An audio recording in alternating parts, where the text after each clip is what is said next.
G'day there guys, it's your Aussie Hubby Markee, back at it again with another r/AmITheA video. Now if you love me as much as I love you, then you know what to do. I want you to mosey on over to that old like button and tackle it like Crocodile Dundee. Maybe even chuck an Aussie flag down in the comments. Now with that out of the way, I want you to sit back, relax, chuck a prawn on the barbie, and get ready for some good content. Now our first story today is posted by user ZestyClothesShip9, titled, "Am I the a-hole for not letting my adult daughter share a room with her boyfriend on family vacation? Hopefully all this crap blows over by December, but my sister are planning on taking our families on a trip over the holidays. It will be my wife and I, our 2 kids, 23 female, 18 male, my sister, husband, and their 4 kids who are 17 to 10 years old. My parents and my oldest daughter's boyfriend as well. My daughter has been dating this guy for 3 years. And the family accepts him as one at this point. Everyone really likes him, he's a very smart kid. My daughter doesn't live at home, but she also doesn't live with him, though I'm sure they play house a decent amount as their apartments are pretty close. I was on the phone with her the other day and we were discussing the trip. I asked her if she'd rather share a room with her brother or 2 of her cousins. She was taken back by this and asked why she couldn't stay with her boyfriend, as he's come on trips with us before, and it's about time I realized that they're both adults and can share a room. I told her that's not going to happen. I explained that I am paying for the trip and everything, so she's going to have a room with either her brother or cousins, and that's final. If she wanted to go on a trip with her boyfriend that they were funding themselves, go ahead and get one room. But it's a family trip. She is not married to this guy, so they will not be sharing a room. I think with my more traditional parents and younger nieces and nephews going, I think it's inappropriate.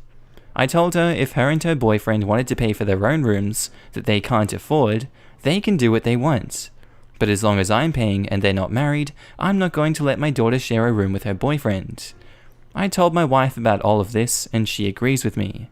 But our daughter still thinks we're in the wrong, and we need to stop treating her like a child. But she is our child. And if it's under our roof or a hotel that I'm paying for, it's still our rules. If she doesn't like it, she can either not go on the trip or pay for her own room. Am I the a-hole? Edit, I need to explain the room situations. We have 5 rooms with 2 queen beds. My parents in one, my wife and I in another. My sister, her husband and I think their youngest is going to stay with them. My daughter and 2 nieces in one. And lastly, my son's boyfriend and my nephew. If they shared a room, we would be cramming 2 nieces, nephew, and my son into one room. I also need to add that this is a 4-night vacation. I know my daughter has sex with her boyfriend, but it's a family trip, and giving her sex time isn't a priority of mine. I think her and boyfriend will survive. You're the a-hole. She's 23 and has been dating him since she was 20. A family trip is not going to be the deciding factor in whether or not they have sex. You're setting expensive boundaries solely so you don't have to deal with the thought of your adult daughter having a sex life. Yep, he can be as strict as he wants, but his daughter and boyfriend are having sex on this trip. Put them in separate rooms, hotels, whatever. If they want to bang, they're gonna find a place to. I think he's doing a control thing. 3 years together and approaching mid-20s is when the daughter should be free to have some say about the situation. Edit, bunch of prude asses in the comments, nuking the edits because sex is yucky and shouldn't be had except for missionary in your own home with the lights off. God, you guys are a bunch of sissies. You're the a-hole. She's an adult, she's been with a guy for years. It's not a fling.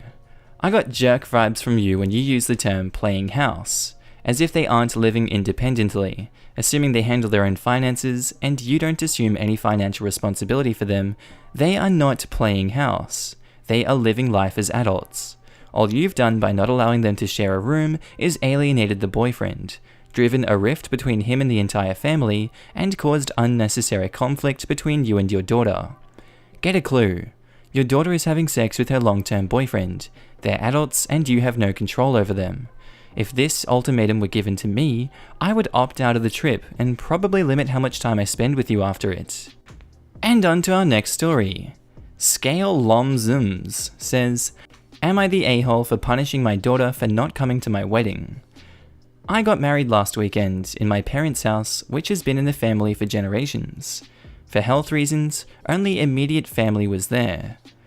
My daughter, 16 female, had been calling her new stepmom, 21 female, names like homewrecker and prostitute, and I had been patient with her. She assumes I left her late mother because she had breast cancer. However, I did not leave her mother for having cancer. Nobody decides to have cancer. However, her late mother kept using her illness to devalue me and my sense of identity.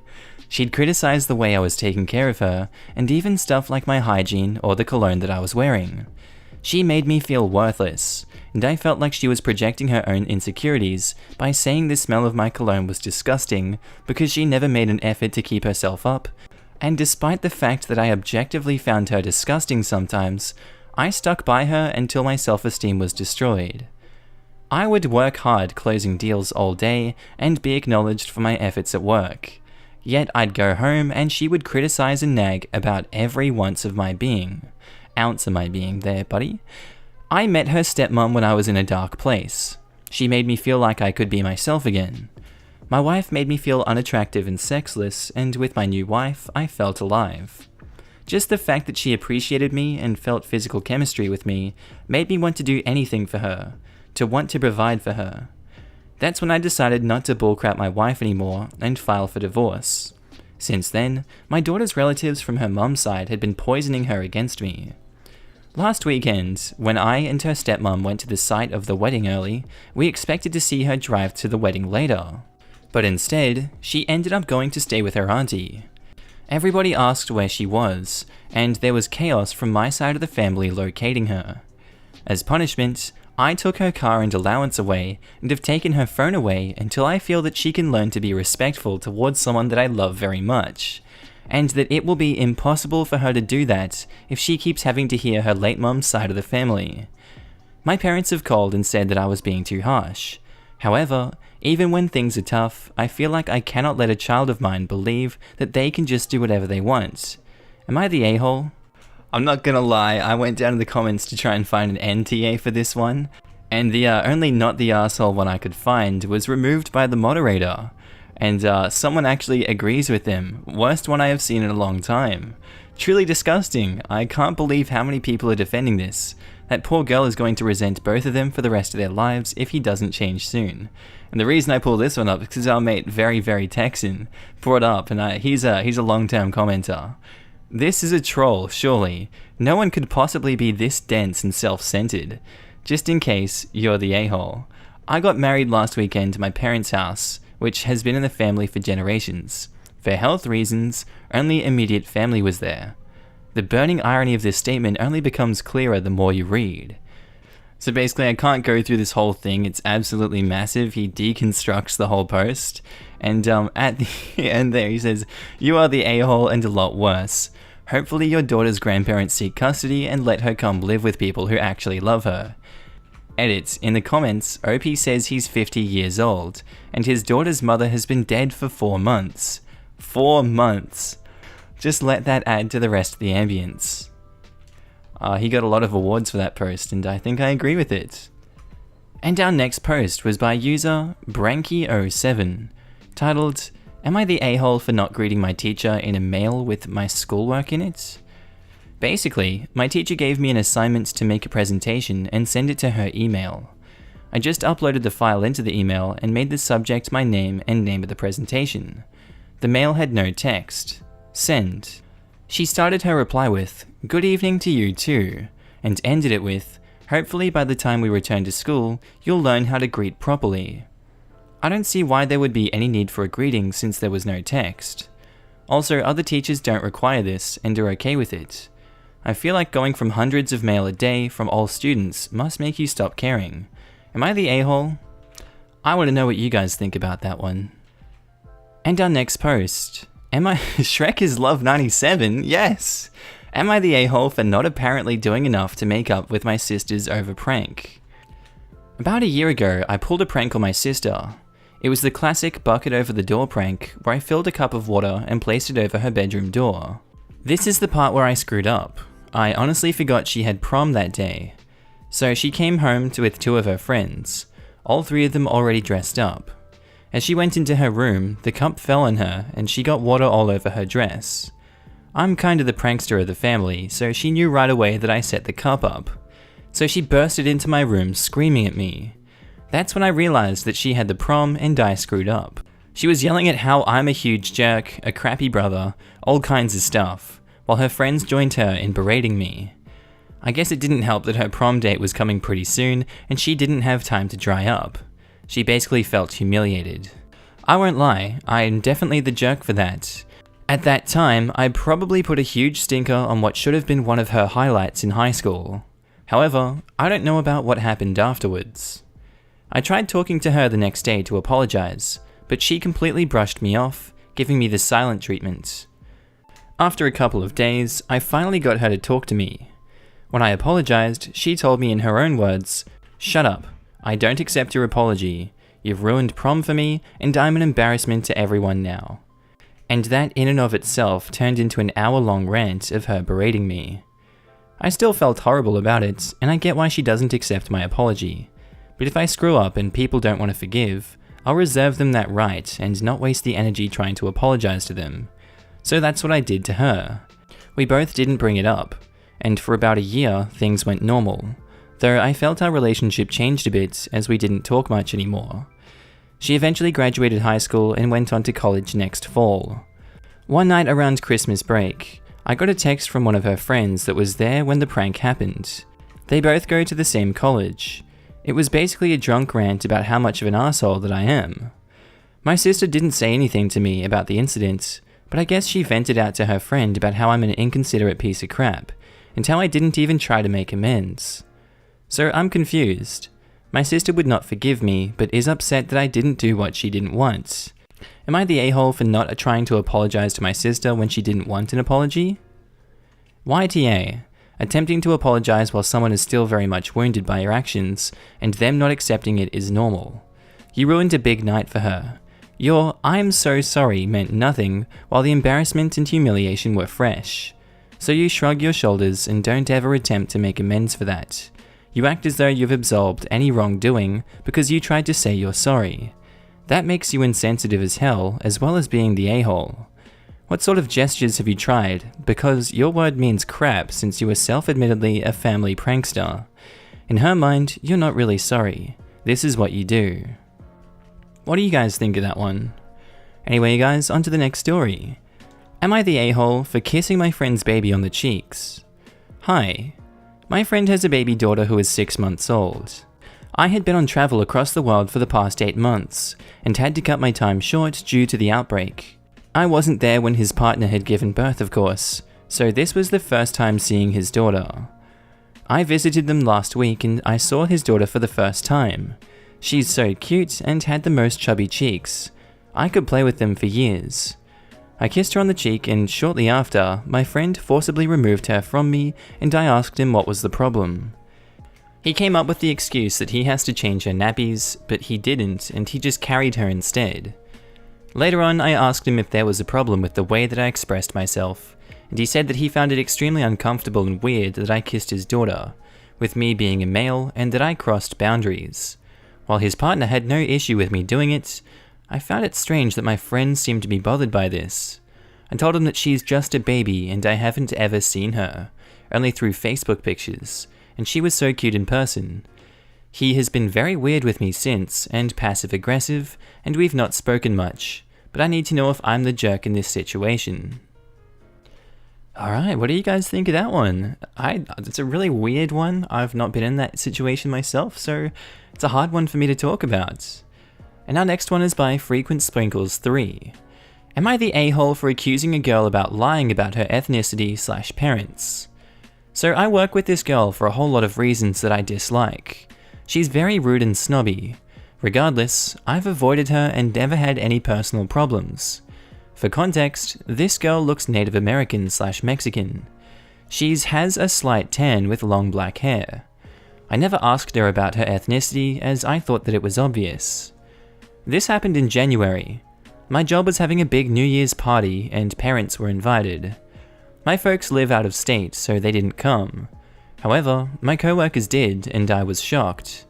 Her father is a dark-skinned Cambodian and her mother is black. Yet, she's way lighter than both and doesn't look black or Asian at all.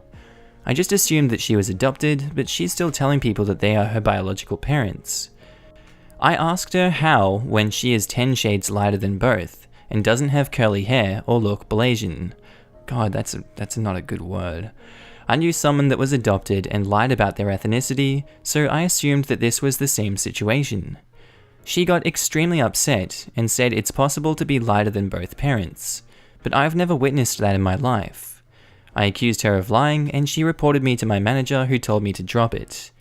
Now all our other co-workers are calling me an asshole. Am I? I don't know, buddy. Maybe. And our next post by Gemma is sorry, she better be. Am I the a-hole for apparently being unable to accept my husband as he is? I am married to the most generous, humble, kind-hearted, gracious, but non-talkative man that I know. We have 2 girls and a boy together, and things between us have been great in the past, but there has been an issue between us which we rug-swept, which I do want to hash out. The issue being, when my husband is very quiet and withdrawn, I am sociable and outgoing. This has led me to struggles in trying to get him involved in a wide range of parties and events. I remember practically begging him to be involved with the dual wedding of my 2 sisters, where I begged him to at least attend the event and make small talk with the guests and the grooms.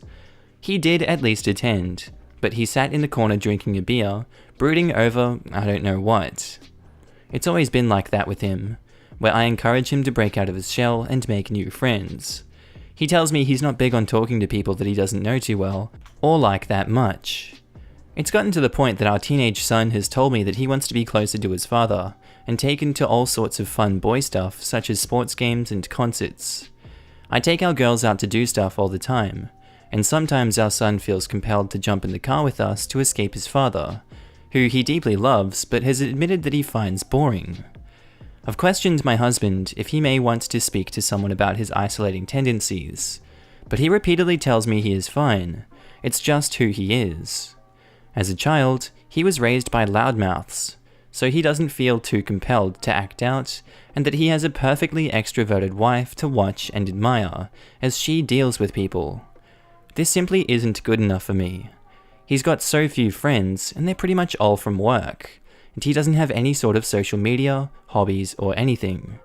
He just likes to be alone, if alone is with family or at home. After finishing up dinner, and the kids were sleeping, I talked to my older sister about the other day on the phone. I just vented, and she listened. I complained that my husband might have depression. I said that I was worried that he would never have a social life of his own outside of work. I was at that point getting irritated and said, God, I can't stand that loner sometimes. This was heard by my husband, who was upset about this statement. After the phone call, he had an angry tone in his voice and said, why won't you just accept me as I am, Jem? Am I that unlikable to you that you need me out of the house or something? I like being a loner. I like being quiet and introverted. I already have you to balance this out. Why can't you just accept that? So I backed off without making complaints about his loneliness and stayed quiet as he scolded me for wanting him to change himself. He's been broody ever since this little argument. My sister got the gist of it in subsequent phone calls and agreed that I shouldn't have been so forceful in wanting him to change. But am I the a-hole for just wanting him to be more sociable? YTA, you don't have a relationship with someone to marry them, have 3 kids, and then expect them to morph magically into someone different. Also, girl activities and boy activities? What is that about? If you're the social one and you like going out and doing things, maybe you should take all your kids to a game every once in a while. I'm split on that one. It's a marriage and, I don't know, do you feel like some people maybe need to be a little bit more sociable? It depends. I mean, obviously on the surface you can look at it as is the husband, is in the right for this one. But my controversial opinion here is like, if you're on the phone at dinner and you're ignoring other people there, yes, you'd like to be in their company, but sometimes it can be rude to not engage with your family. That's my opinion. That's one small circumstance. You're free to disagree, but don't yell at me for that, thanks. I want you guys to tell me why I'm wrong and, if I'm right, what you agree with, what you don't agree with. Anyway, we're on to the next story now. One Too Many Babies 6 says, Am I the a-hole for not having another baby for my husband's brother? My husband and I have 5 children. Our first died right after birth, freak mutation. We then had 4 more children. My husband's brother and his wife have been trying for a long while, and when they approached me to be a surrogate, I agreed to give it a try. The first try miscarried, and I agreed to a second time. Unfortunately, the next try ended in a stillbirth. They are still badgering me for a third try. I'm not doing this again. I've now carried and birthed 6 babies. I've been pregnant too many times. I am mentally and physically done. My tubes have already been removed after child number 4 and 5, and when I can, I'll be getting a hysterectomy. My doctor says I could have more pregnancies, but that I'm now high risk for bladder issues and uterine lapse in the future. I'm ready to pack it in now. I'm done being a brood mare. My husband is now worried about my health and supports me, but he's never been good at standing up to his family. My sister-in-law is calling me crying daily, and I don't know how long I can be nice, especially with now implied legal threats. I feel bad for them that all I could do was hand them a gravestone, but that was my last pregnancy. I can't risk my health again. I have my own kids to think about. Am I the a-hole for not trying again for them? Whoa, that's a very hard one. I'm gonna say myself no, but I'm free to see what you guys say. And our next post, am I the a-hole for expecting my husband to handle our daughter's girl problems? He calls them girl problems, not me. I'm an essential worker, so I still go into work. My husband is freelancing from home, and our daughter 13 is home because school is closed. In true middle school fashion, there was an issue yesterday when one of her friends told a boy that my daughter liked him. My daughter was upset about it and told her dad, who told her to wait until I came home because I'm better at girl problems. So I came home from a long shift to my daughter, who had been crying for hours over this, and my husband haven't even tried to help her. I was so ticked for 2 reasons. That my daughter was sitting there sad all day and my husband didn't try to help, and it was another thing on my plate to have to handle during a crisis. I told my husband that he needs to be handling these issues, and they aren't uniquely girl problems, and he needs to step up and provide emotional support through the small petty stuff, because he's the one getting the most FaceTime with our daughter. He thinks I'm being unreasonable and says that he's never been a middle school girl, and thus he can't understand what our daughter is going through. I'm pretty furious with him right now, and I think he's being sexist, but I'm also stressed and at the end of my rope with everything going on. Am I being an unreasonable jerk, or is he? NTA, this isn't a girl issue, it's a teenage kid issue. Does he not remember what it was like to have a crush on a girl and be worried how she's going to react when he finds out? He just doesn't feel like dealing with an emotional kid, and he's using this as an excuse to put it on you. Don't let him. This is absolutely his responsibility. He doesn't even have to do that much thinking to comfort her. He could honestly just hang out with her and get her mind off things, and it would be less useless than what he did. Or even if he never had a situation like that, he could ask her questions about the situation and how she's feeling. Also, I'm not sure if the daughter noticed this, but calling human problems girl problems may have made her feel patronized/condescended to. That's a rough one. I don't know what to say about that. It's really rough. I feel like he was. Anyway guys, next one by Super Poggylicious. Am I the a-hole for booking up an entire row of seats just for myself? For reference, this all happened before the lockdown and orders to shelter in place. I, 32 female, broke my leg in 2 places a couple of months ago and was placed in a full leg cast. I took convalescent leave and decided to fly to my home state. I'm originally from California, but stationed in North Carolina. This is relevant so everyone understands the time frame for the flight in question. To avoid any added pain and to be able to prop my leg up, I paid for the entire row of seats. Thank God for miles points. Flying can cause swelling, so I wanted to alleviate it for myself and stretch my leg out across the seats. When everyone else started boarding, a couple approached me asking if anyone was sitting next to me. I said no one is sitting next to me because I bought out the entire row of seats. So the husband, an older man, maybe mid-40s, asked if they could use the vacant seats because she wanted to sit next to his wife. I politely told him no, I'm sorry, but no, I need them and that's why I paid for all 3. He kept at it, but I stood firm that these were my seats. They called the flight attendant and she came over because we were starting to make a scene and asked me to put my leg down and not occupy the other seats. I again explained I paid for all 3 seats and showed her the tickets. She told me while I did pay for the seats, I was being rather selfish as it was a booked up flight, and she said I could just be more accommodating to others. I was extremely ticked off at this point. I mean, it was a blatant I had broken my leg. I told her no, I'm not giving up my seats. Not sitting together is the risk you take if you book late. I pointed down at my cast and said, shouldn't you be more accommodating to me, actually considering I'm the one with an obvious medical issue? They left, calling me a selfish tramp. But I don't think I was paid for all 3 seats, so I wouldn't inconvenience anyone else. I've talked it over with some friends, and most are on my side, while others have said I was a bit of an a-hole. I should have just given up the seats and sucked it up. But it was a 5+ hour flight, for frick's sake. Edit, so I don't have to keep repeating myself here. I'm female, lol. The flight was United. No sitting at the bulkhead or exit wouldn't have helped because I needed to prop my leg up. Also, being that I was physically compromised sitting at the exit with limited capacity, I would have been unable to perform the tasks required in the unlikely event of there being an emergency. Business class offered extra legroom, but again doesn't help with needing to prop my leg up. All of first class was booked, and all of this took place before people started taking things seriously and prior to lockdown. NTA. I'm curious, did the flight attendant or the couple offer to reimburse you these seats, or did they just expect you to donate your fairly expensive, let's be honest, seats to prevent them awful pain of a 5-hour separation? I'm with the other commenter on filing a formal report. It was fine for the attendant to ask, but shaming and harassing you for your answer was way beyond the pale.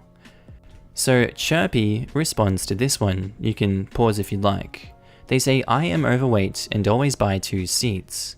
I'm 6'6" and built like a fat wrestler. Depending on the airline, they usually give me a reserved sign that I can hang on my seat. If the flight is underbooked, Southwest allows me to float that extra ticket to a new flight until used. Sometimes I run into an issue, but I'm always very polite, document everything, including names, and send a message to the airline. Sorry for your experience.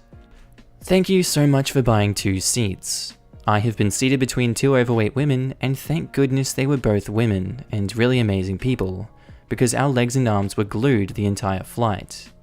Mostly though, I'd hoped that airlines had a better way of accommodating people who need more space. Being overweight is more often than not something that the person didn't exactly choose and can't easily change, and I understand paying for 2 seats is something not everyone can do. What do you guys think? This is all extra information, sorry, it kind of went off topic, but do you think they're the a-hole in this situation? That one's hard. And our last one for the day.